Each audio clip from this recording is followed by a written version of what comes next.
Hello everyone and welcome back to TowerGate. It is day 207, September 29th, 2017, Friday. Well, it's Fun Friday. I'm thinking what I'm going to do today is we get so much negative and bad news every day on TowerGate, especially in the last few days, that this Friday I just want to try to hit on some of these topics because I never get to everything that I have. So I just want to go through and single out the good stuff, so we actually have a good Friday night so that we're not frustrated after the video, so we can see the progress that we're making, because there are some very good things happening. It's just hard to see it sometimes because there's so many other bad things that sometimes overshadow it, and of course we get very frustrated because things don't happen at the speed we would like them to happen at. But keep in mind, it took 2.5 years for Watergate to play itself out. So we have a ways to go, but there's some very good things happening. And I want to touch on some of those tonight and hit some of the good things that we should like to hear. Okay, let's see. I want to hit a couple things that we didn't get to from yesterday's video that are good things. Steven Seagal. I'm a big fan of Steven Seagal. He's my favorite martial artist. He's a great musician and just a really good guy, smart guy. Does a lot for the country, does a lot for the community, but what a lot of people don't know is he has very close ties to Russia. I think he may have some family that was maybe Russian or something like that, but he spends a lot of time in Russia. He knows Putin very well. He goes over there and does a lot of cross-training, judo and Russian martial arts and stuff like that, and he spends a good deal of time over in Russia. I don't know if he has a house there or what, but I know he's over there a lot. And I was thinking that he would be a really good person for Trump to name as, like, I don't know about an ambassador, a formal position, but certainly would be a very good person for Trump to sit down with and talk to, because he really does spend a lot of time in Russia. He really talks to a lot of Russian people. He could give Trump a perspective on Russia and all Americans for that matter that a lot of people don't have, because there's so much anti-Russian, negative Russian propaganda that goes on in this country. And Steven Seagal is a class act, a quality individual. And he did come out and make a statement regarding the NFL thing. And he basically said that he praises Trump for his statement and he supports him 100%. And he also called out the kneelers, the NFL players who are kneeling. He said that they are disgusting. So good to hear from Steven Seagal. It's been a while, and I'm a big fan. Of course, we did have CNN come out and calling Trump racist over the past few days because of the comments regarding the NFL. And of course, in case you folks didn't know it, I don't know if I've even talked about it very much, but for the past year and a half, there have been 2 lawsuits against, class action lawsuits against the Clown News Network. 2 different lawsuits, both of them with multiple people. I'm not sure how many people are involved in these class action suits, but one of them is a racial discrimination lawsuit. These are former employees of CNN who are suing CNN for racial discrimination. There's also several employees suing CNN in a class action lawsuit over sexual discrimination or gender discrimination, something like that. So they'll talk about it when it's happening at Fox or somewhere else, but you never hear the Clown News Network talk about the fact that they are, in fact, being sued in class action lawsuits for sexual discrimination and racial discrimination as well. Very good. Of course, we all know that Trump's getting ready to launch the largest tax cut in U.S. history. That is very good news. We saw the basic outline of the plan. We'll get the details later. Obviously, what comes out of Congress, comes out of committee, will look a bit different. But Trump said he's not compromising on the 20%. He started at 15% for this business tax cut. He wants to repatriate millions of dollars that are held in overseas banks that these corporations won't bring back here because they know it'll be taxed to death. So he's got some real good ideas. His tax plan is fantastic. And I do understand that the Freedom Caucus, of course, fully supports it. And they have been working with some Democrats because they do understand they have a problem with Twitch McConnell and Big Ears Ryan blocking things. They understand the game that is at play right now. And they also understand that there's some Democrats who are in vulnerable positions in some of those blue states that Trump turned red. And they are talking to some of these Democrats in key areas in the country who are looking at tough re-elections. And they're finding out that some of these Democrats are open to looking at Trump's tax cuts. And Of course, there'll be some compromise there, but hopefully this is something they can do, and it'll be interesting to see whether Twitch McConnell and Big Ears Ryan actually are stupid enough to block this measure. You know, Trump and Big Ears Ryan and Twitch have been doing everything they can to obstruct and stop the president's agenda since he was inaugurated.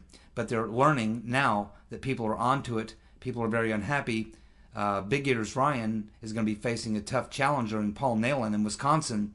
It's going to be a tough year for incumbents, period, especially for Paul Ryan because he's very unpopular. Twitch is even more unpopular. He's not up for re-election, but at any time, the Republicans in the Senate can have a vote behind closed doors and say no confidence anymore in Twitch. You got to go.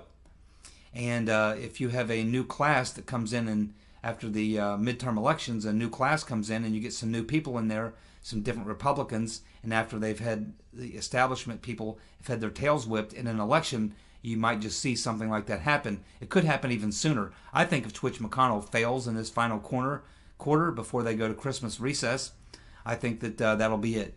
I really do. I don't think he'll be able to continue at that point. Of course, Twitch is now saying in a recent interview that he supports the president's agenda. What a lying bastard. Everyone knows he's lying, okay? Everyone knows Twitch is lying. No one believes him. He's not supporting Trump's agenda. Although he better wake up in a hurry. He better get on board with these tax cuts. And he better figure out something on Obamacare too, because I have some more information for you here in just a moment that'll tell you why. And I consider that in the good news category of this Good News Fun Friday. We have had a Chris No Shit Sherlock sighting. It appears that he was at appeared in front of one of the committees, and they didn't really ask him questions about the things that we talk about here on TowerGate. He was basically giving a briefing on foreign intelligence, things like that. And he basically was making the case that his biggest concern is that terrorists will use drones, and that he believes that drone warfare is probably the thing that worries him the most. He's worried about drones carrying chemical or biological weapons. Biological weapons, I don't know how that would work. Chemical weapons, yeah, you could understand that. A bioweapon is a very different type of weapon. You know, bioweapons have a very, very short shelf life. Once you create that biotoxin, typically they have a shelf life of anywhere from as little as 24 hours to maybe 7 days. And once you take them out of the refrigerator, their effectiveness begins to drop rapidly, massively. And so it's very, very difficult to, as far as in my mind, for how you could utilize effectively a bioweapon on a drone. So I don't know what he's talking about there. Certainly a chemical weapon you could do, but again, you would have to have thousands of drones or something. I don't know. I do understand, where he's coming from. But anyway, the point is that No Shit Sherlock Ray has popped up on the radar screen, so we know he's at least ways, alive, and he is paying attention to something, and I guess that's better than nothing. Okay, let's see here. The Senate Judiciary Committee, headed by Chuck Grassley, has finally reached his breaking point. We talked yesterday about Devin Nunes. Of course, he's finally gone through the situation trying to subpoena documents and personnel. He's been stonewalled, so he's reached the point now where he is looking at contempt of court. Now, or contempt of Congress, I guess it would be. Now we have Grassley following in his footsteps. And again, Grassley in the Judiciary Committee, he wants to talk to these two guys. One was Comey's chief of staff, and the other was his legal advisor. And apparently these guys know where all the bones are buried. One of the big questions that Grassley has is the same question they have over on the House side, which is, did the FBI have any role in paying for the dossier? Were they giving Christopher Steele any money? Was there anything like that going on? It's a question they definitely do not want to answer. And, of course, it appears that Mr. Carl Gaddis and James Rybicki, these two guys, Comey's chief of staff and legal advisor at the FBI, would be guys who would know the answers to these questions. They're being blocked by the FBI from speaking to the committees. So now Grassley is going to follow the same thing Nunes did, which is send the subpoenas out. You can almost be assured that they will ignore the subpoenas, in which case I guess he'll go for contempt. And what happens after you go to contempt, I don't know. You're almost talking about a constitutional crisis, because what do you do when the Congress, which created these agencies and funds these agencies and has responsibility for oversight of these agencies, what happens when these agencies do not respond to the attempts at the Congress to conduct their oversight responsibilities? What do? It's kind of a constitutional crisis. We kind of saw something like this happen during the Obama administration with Eric Holder when the gun running thing came up. We saw him do a similar thing.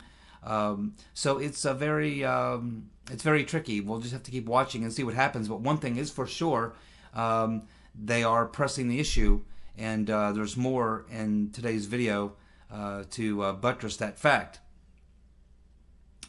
And of course, here's another thing that I've been talking about and telling you, that this in 2018, in the spring of 2018, right when tax time hits, right when the primaries are being held, the 2018 back-ended Obamacare penalties and fees and taxes and all those things, as well as the fact that the insurance companies are going to be requesting bailout money to keep them solvent, to keep them in the Obamacare plan.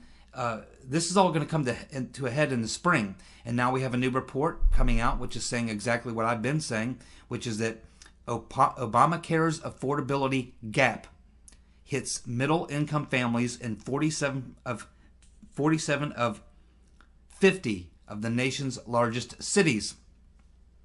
47 of the nation's 50 largest cities are going to be hammered with the Obamacare back-ended 2018 fallout. This was done on purpose by Obama to make sure he was out of office. And so he is out of office, and now 2018 is coming. And when it does, the real bad mojo is going to hit the fan. And just as it states here, Obamacare's lowest price coverage plan, that's the bronze plan, will be unaffordable under the official regulations for middle-income families in 47 of 50 major U.S. cities. What we're saying basically is that we're going to have such huge increases in premiums that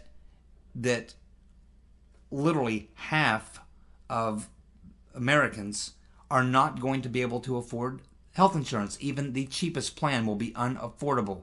Think about that. We're looking at half the country making a decision between paying their mortgage or having health care, buying groceries or having health care, having utilities or having health care. They won't be able to afford it all, because that's exactly what happens in this 2018 out year for Obamacare. We've known this now for 3 or 4 years. We've known what was going to happen. Twitch McConnell knew it. Paul Big Ears Ryan knew it. This is why I said that they were committing suicide by trying to punish Trump and failing at the repeal, knowing good and well what's coming in 2018. Now, maybe they think that they can turn this on Trump, but it's not going to work. Maybe they think they can put it on the Democrats. That's not going to work. I personally think that both Democrats and establishment Republicans are going to be the ones who pay the price. Many members of Congress understand this, and Trump's right. He's absolutely right when he said that Republicans and Democrats will be coming to him in 2018 when this whole thing collapses. They'll be begging him, and you can bet they'll be trying to find a solution, but it will be far too late, because by then the damage will be done, and it's going to affect about half the country. Half the people in this country by spring of 2018 may be looking at a situation where they either have health care or pay their mortgage or buy the groceries. What are they going to choose? And if they have any type of medical emergency, they'll be bankrupt. This is where we are. This is good news. This is exactly what we're talking about. Okay, let's see. Well, a federal judge has smacked down the DOJ lawyers who are protecting Hillary, and they now will review the redacted Clinton emails. Now, if you remember, about a week or two ago, we touched on a story with Tom Fitton of Judicial Watch, where they had found these new emails that apparently came from all those devices that Hillary used. that were connected to her private server network. Apparently she had Blackberries, smartphones, apparently 13 devices. They have now been able to retrieve that data. Unfortunately, when the ACLJ and Tom Fitton's group, Judicial Watch, did the FISA request for those, not FISA request, did the Freedom of Information, FOIA request to get those emails that came almost completely redacted. And so they went to court. And so now this federal judge has heard the case, and the State Department is trying to block it, but the judge ruled in the favor of Judicial Watch and the ACLJ. And he said, no, I am going to review all of those emails, and I'm going to decide whether or not that stuff should have been redacted or not. Now, here's where the problem comes in if you're the Rotten Reverend, if you are any of the people trying to cover up the Rotten Reverend's crimes, including Comey, the Obama administration, and apparently even people now in the State Department, people in the Justice Department and at the FBI. I don't know if these are holdovers or who these people are, but now this thing is about to take a different turn because the judge is going to look at it all and he's going to determine what should not have been redacted. Now here's the problem. Keep in mind, we were told that there's no classified information to be had there. But if there's no classified information, which is the case that Tom Fitton is making, then why is it redacted? So now the judge is going to look at that, and he'll obviously be able to get for them the unredacted, mostly unredacted, and anything that is still redacted will be because this federal judge determined that yes, this would be classified information. This could not be something that I can let you read. I cannot unredact this, which of course presents another problem to the Justice Department, to the Rotten Reverend, to the Obama administration, and all those who are participating in that, is because now it proves that there was in fact classified information that was held on those devices, as well as those devices are of course linked up to Hillary's private network. So again, you can't have it both ways. Either the material is classified or it's not. If it is classified, that's a violation of the Espionage Act. If it's not classified, then it should be completely unredacted. Bingo! We're getting there. It's making progress. And following up on that story, another story from the True Pundit, the investigative team there, lawmakers are turning up the heat on the Obama unmasking scandal. And they are now alleging that a larger Obama operation was in play to spy on Trump. Absolutely. Well, this is what this TowerGate's all about. This is what we've been talking about now for 6-8 months. We've known this for a very long time. I think many members in Congress knew about it for a long time. But now, just as I told you, as the old Russia stuff goes away, the only thing that will be left standing is the real crimes. And members of Congress are now starting to realize this as well. They also realize that people like me and all of you and many others are not letting go of this. We're pressing forward. And I'll tell you from what this story says that a couple members of Congress are really looking, they set through Susan Rice's testimony. And of course, she was able to use this story about, the fact that they had a reason to do this surveillance and unmasking because Trump officials were meeting with this prince of the UAE, and that there was some issues there, and that they may have been trying to set up a back channel, blah, blah, blah, blah, blah. All total bullshit. And I'm sure these members, including the pitbull, Trey Gowdy, knows it, even though he came out on TV and defended it on Fox with Neil Cavuto. But besides that point, the bottom line is that when they took a look at what Samantha Power was doing, they finally said, wait a minute, Susan Rice, she was a national security advisor. She's come up with this cockamamie story. I guess it'll fly. But in the case of Samantha Power, as many times as she unmasked these people, members around the Trump team, the fact that her position at the UN, she should have had no business whatsoever doing any of this. And we haven't even gotten to Ben Rhodes yet, but we can assume that he has done much the same. So it's really that is really becoming a major crack in the dam. Now, Power is going to be testifying sometime in October, we can assume in closed session. But I don't know what in the world she can use to defend herself. But the bottom line is, as I said, this stuff is all rising to the surface. The truth is going to come out. Watergate took 2.5 years. This may take 2 or 3 years. But I'm telling you, the truth is seeping to the surface. It certainly is. You got to keep the faith and keep focused, keep watching, because I'm telling you, you cannot hide something like this. This is bigger than Watergate. You're talking about the Obama administration coordinating with the Hillary Rotten Clinton campaign, coordinating with the media, using the agencies of the intelligence community, using the law enforcement community, the FBI, the DOJ, to run this massive operation against Trump. And it still continues to this day. And this is what they are it's finally dawning on many members of Congress, and particularly members who head these committees. And so I think that we are going to see this continue to ratchet up more and more. And at some point, there's going to be a major crack in the dam. This thing is just going to break loose. And this is what in a year from now, when we're sitting here talking on these videos, this is what is going to be playing itself out. The Russian narrative will be dead and gone, and we'll be talking about this counter-espionage operation, this political operation that was going on, and I do believe there will be people held accountable at the highest levels. We also have now a GOP senator who says he has 2 witnesses. Listen closely. GOP senator says he has 2 witnesses that will testify that Comey knew he would not prosecute the Rotten Reverend months before the probe ended. There you go. There you go. That's what I was talking about. This is what you need. People who actually know, have first-hand information, can be solid witnesses to come forward and tell the truth. I'm telling you, this thing is breaking wide open. The ground is shaking. The truth is trying to come to the surface, and it will get there. Believe me, the pressure is building and building and building. Another funny story that's good news is all Russian, this is an article, I think this was in Truth Feed. All Russian roads lead to the DNC. We've been hearing, about this, they discovered that Facebook had been running ads, purchased by Russians.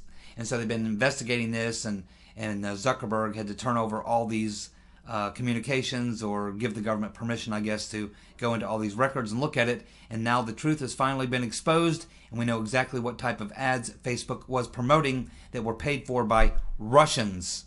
And we find out now that the Facebook ads were promoting the Rotten Reverend Clinton and Black Lives Matter. Whoever these Russians were that were purchasing these Facebook ads were promoting the Rotten Reverend and BLM. Not Trump, not white supremacists. No.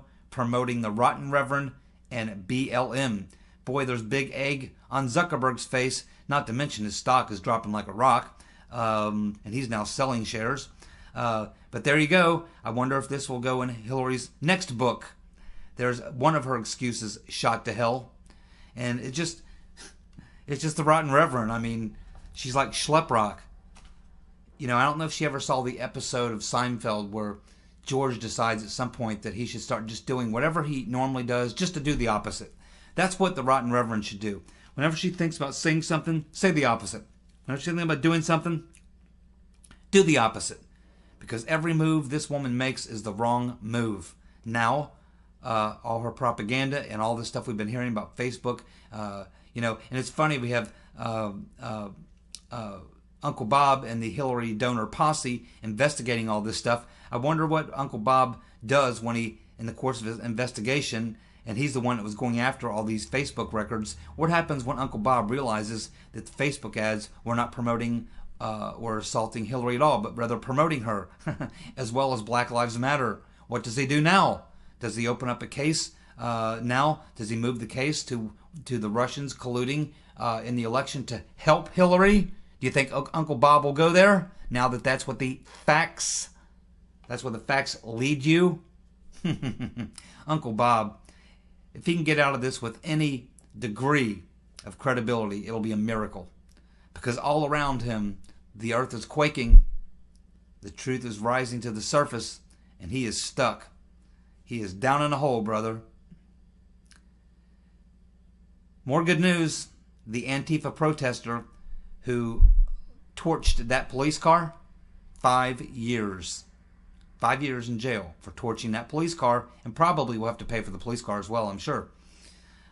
So anyway, you can see that we are moving in the right direction. It's good to be optimistic and positive now. We get so much bad news, but as you can see, there's a lot of things happening that are moving in the right direction. Maybe not at the speed we would like, but things are moving in the right direction. It was a huge positive story yesterday that Sessions now has a new chief of staff who's kind of like the sheriff in town. He's going to be Rosenstein's boss, and we know how Mr. McConaughey feels about Rosenstein, how he feels about the Rotten Reverend, how he feels about Bob Mueller. We know how he feels about these things, and now he's going to be the guy that's going to be policing these situations. So we're getting a lot of really good news in the last couple of days. We can see that the entire narrative is now flipping. We are now beginning to focus on the real crimes, and the smokescreen is going away. We are headed in the right direction. We are headed in the right direction. Finally, it's taken a while to get there, and we still have a tough road to hoe.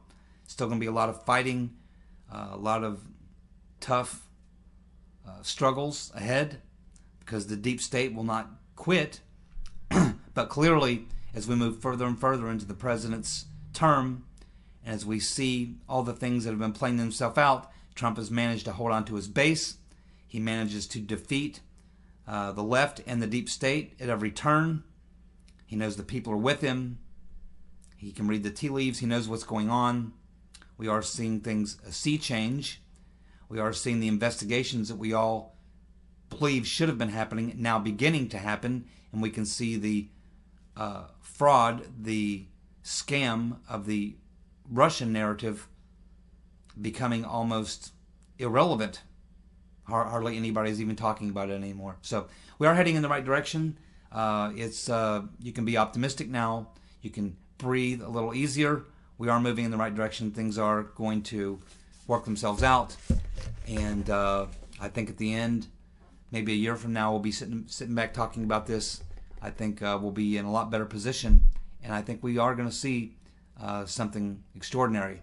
Again, I think that, as I've said before, if we can reveal the truth, and I think we're going to get very, very deep into the truth, what we're going to find is what the Obama administration was doing was far, far worse than Watergate. Far worse. And I think that truth is going to come out. Alrighty? Thank you so much for tuning in. I'll be back tomorrow, my Saturday evening edition, and we'll talk some more. You guys have a good night. Bye.